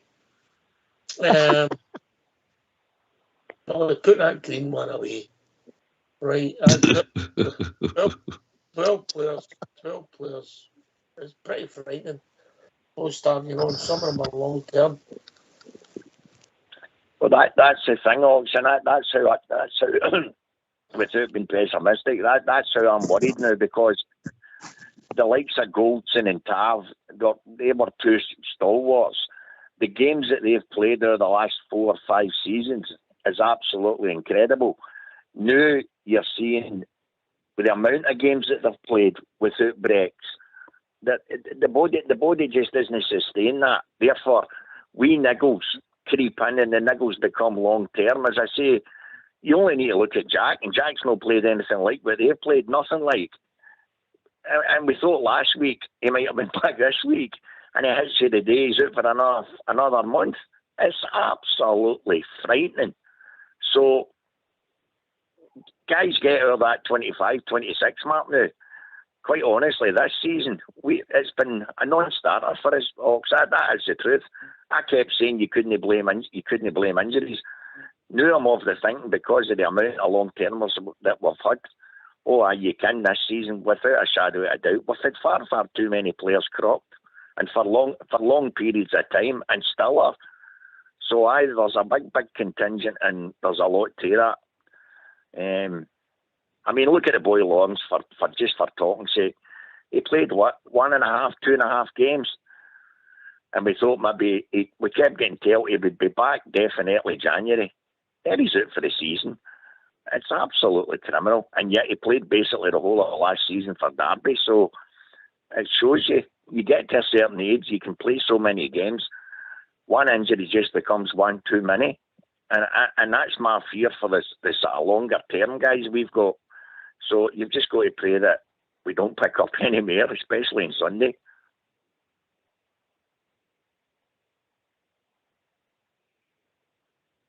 I'd like to see the boy Tom Lawrence consistently Southside. That wasn't AB, was it? Aye, Tom Lawrence, I thought, in the wee snippets that we've seen him, especially in the European game away. And then obviously he's went on and contributed in Hibs, but he had a bit of dig about him. He had mobility. Yeah. It probably similar to like we're seeing for Cantwell, and he liked to shoot for the edge of the box. He would shoot for the edge of the box. He was unlucky in PSV away at the bar. But he was a grafter and a worker. He knows he played in the Championship where he played 3 games a week, usually when they play Saturday, Tuesdays, Saturdays and that. But he's at the right age as well. We had him at 28 years of age. He's took this injury. So you've got to see how he's going to come back. We thought we'd see him, like we said, Christmas, and we thought, well, maybe after New Year, and now we know that it's been mentioned it might be the back end of pre-season, which is more worrying. So we don't know. And then when he comes back, it's a bit like looking at Haji now. you know, you're looking, he's got wee touches, but he's still a bit off, and he needs game time, and Michael Beale might give him that after we get the Scottish Cup semi-final at the Road. I think you might see some changes in some of the players then. He might give more game time or whatever, but the now nothing changes because he can't. So we'll need to go with what we've got on Sunday, and if nothing changes the following weekend, then we'll be going again with what we've got. Simple as that. Aye. That's the worry. I suppose in some respects, if you were involved with the fitness of the club, Billy, you'd just be looking to get to the end of the season, regroup, get as many players fit. Some of them will leave the club, new players in, and hopefully get everybody fit for August. Aye, it's going to be interesting in the summer, isn't it? With players out of contract, new players coming in, players coming back for injury. Who's got to be fit for pre-season? Who's got to be fit for end of the season? Who's got to be fit for the next game? I mean, because I'll tell you, the way things are going now, I'll tell you, Bob Ger and Blue Star, myself, your good selves, Hawks and Southside, I think we could take our bits on Sunday and we maybe get a chance of getting a game. You know what I mean? Aye. You know what I mean? It's absolutely incredible. But listen, I just echo everything Big Southside said. It is what it is. We just need to knuckle down and get on with it. And sorry, Ox. Just deal with it, mate. Sorry, what was that, buddy? We just have to deal with it, unfortunately. That's right, Ox. We've just got to suck it up and get on with it. It is what it is. We can't change it. We've not got any magic wands that we can bring these players, just shake a magic wand and get these players back fit. It's not going to happen. You know what I mean? So we just need to button down the hatches and just cruise into the if that sounds right, cruise into the summertime and see what happens then. Fine. And raise it for the next few games. Anyway, last word for your good self, Bob Ger. Aye, I'm just in total agreement with the boys that I've never known a club to have an injury list like we did. I'm not going to go on about the history. It goes back a long, long way, by the way, as you all know. But at the present moment, I've never known a season like this for injuries, the length of injury list, and what you were quoting there is absolutely frightening. And we just have to go with what we've got and make the best of it to the end of the season. Because personally, I don't know about any of the rest of these, but I can't wait till the season ends. Didn't get me wrong, with a huge semi-final a week tomorrow. But I can't wait basically till the season ends and get everybody together again and get as many people back fit as we can and then go again. All right, lads. Poster. Let's just hope we get through the game with the 3 points unscathed, and Battle Fever will be on for this semi-final. Thanks for having us on, guys. Onwards and upwards. Cheers, mate. Thanks for the call. Billy boy. Yeah, thoroughly enjoyed the show, Ox. Cheers for asking me on. It was great to be on with the South Side tonight. Really enjoyed the debates. It's good to hear different people's opinions and how they see the game and the club moving forward, mate. So it's looking forward to Sunday now, and as I said, a 3-0 victory for the Rangers will do me, and come on the famous. Southside. Aye, looking forward to Sunday, mate. Taking the big man up with Sundays, looking forward to it. So I take it we'll have it's murder, mate. You got to sort out a ticket, transport. Doing your David Livingston. Aye, it's murder what you've got to. It's a murder what you've got to do for this big man to get there, you know. But he's gone, so we'll have a few share bits on the way up, and we'll look forward to 3 points for the Glasgow Rangers, mate, which we expect. Thanks for having us on, and it was good to be on the night with Billy. And thanks to everybody that's listened in this evening. All right, thanks to Ian that phoned in earlier on. Of course, Bob Ger, the one in the Blue Star. Thanks to Billy and Southside for doing the show. Get your money in Southside Super 6 this week. I feel it in my water. Thanks to Fox and Old School Blue for doing the technicals. Thanks for listening. We'll be back at 3:30 on Sunday to be build up. the away fixture at 4:30 on a Sunday afternoon up in Aberdeen. Thanks for listening. Enjoy your weekend. Take it away, Old School Blue. Oh, every other Saturday's my half day off, and it's off to the match I go. Happily we wandered down the Copeland Road, me and my wee pal Joe. We love to see the lasses with the blue scarves on. We love to hear the boys all roar. But I don't have to tell you that the best of all, we love to see the Rangers score. Me, oh, me, oh, me, oh, my. Oh, we love to see them cry. We love to see the lasses with the blue scarves on. We love to hear the boys all roar. But I don't have to tell you that the best of all, we love to see the Rangers score. We've won the Scottish League almost every time the League Cups assemble too. We get some exhibitions in the Scottish Cup. We are the Cup winners too. When the Rangers win the European Cup, as we've done with the one before, we'll gather round the Ibrox 50,000 strong to give the boys an Ibrox roar. Me, oh, me, oh, me, oh, my. Oh, we love to see them cry. We love to see the lasses with the blue scarves on. We love to hear the boys all roar. But I don't have to tell you that the best of all, we love to see the Rangers score. Me, oh, me, oh, me, oh, my. Oh, we love to see them cry. We love to see the lasses with the blue scarves on. We love to hear the boys all roar. I don't have to tell you that the best of all, we love to see the Rangers score.